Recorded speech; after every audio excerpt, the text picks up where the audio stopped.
up our Social Security. Hands up! Hands up! Hands up! Yes! Yes!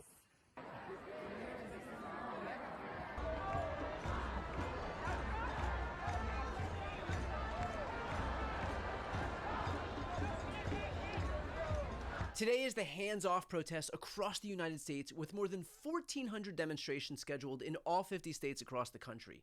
These protests erupted even in deep red states, with reports suggesting that the turnout was even larger than in 2017, the Women's March, when that brought millions of people onto the streets in opposition to Trump and his administration.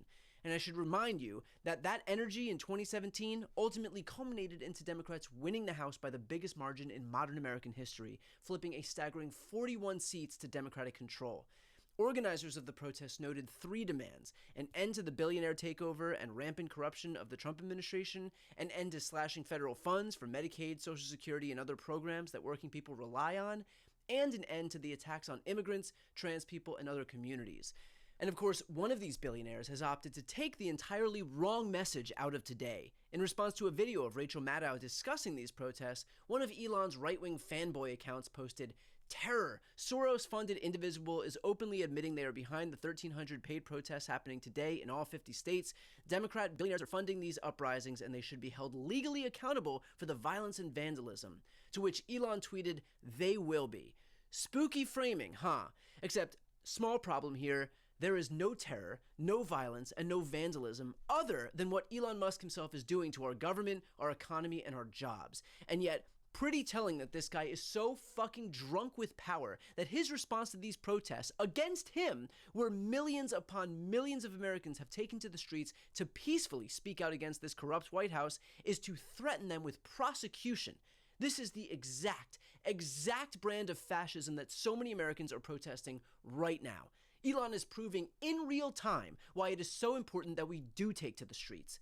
And I gotta say, for everybody who took to the streets today, the Trump administration sees it. They know what's happening. The fact that you went out and made your voice heard will have a massive impact. There is a reason, for example, that the Trump administration revoked the nomination of Elise Stefanik to be UN ambassador, because they were afraid that Republicans would lose a seat in a district that Donald Trump won by 21 points just this past November. And they saw what happened in Wisconsin, where they lost a Supreme Court seat by 10 points in a 50-50 states. And they saw what happened in Florida, where even though Democrats lost, they saw an average 16-point swing to the left. And now they see millions upon millions of Americans taking to the streets. That matters. It matters because this administration derives its power from the perception that it is untouchable, that it can act with impunity, that nobody has the power to fight back. These protests turn that notion on its head, and Trump knows it.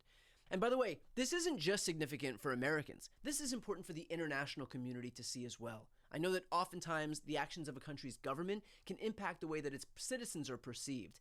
And with the Trump administration's overt hostility to even our closest allies, I understand that that's probably coloring how the rest of the world sees us. But you need to know that many of us, most of us, feel the same way that you do. A number that is growing by the day.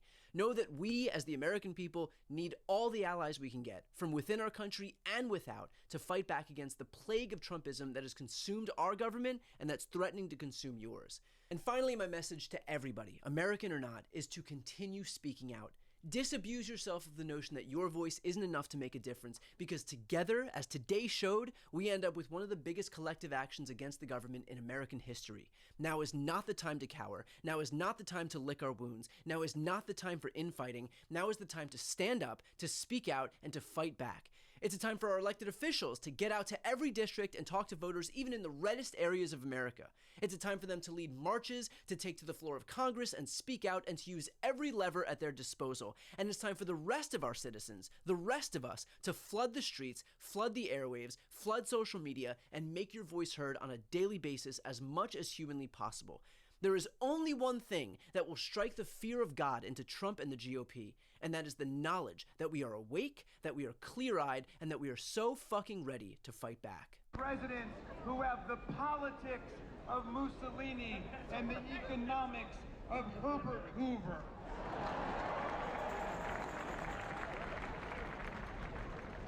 But now what, Elon Musk and the Silicon Valley billionaire mafia?